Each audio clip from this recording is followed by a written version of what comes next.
I work 14 hours today. They don't ask anybody else to work like that. Just me. Of course, I never say no. I have boundary problems.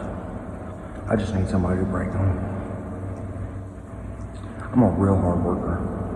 You should look at my YouTube channel. I have 6.6 thousand videos. Not a lot. Not that anybody ever sees them really. Look what I have.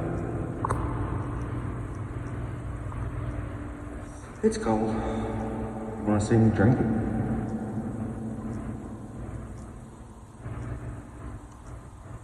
People say I'm a nervous person.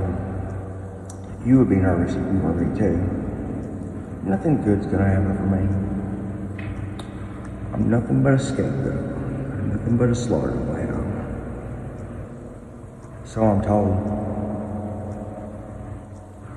They say I'll come back. And if I do, what are y'all gonna do? Once the gears start moving, they can't be stopped.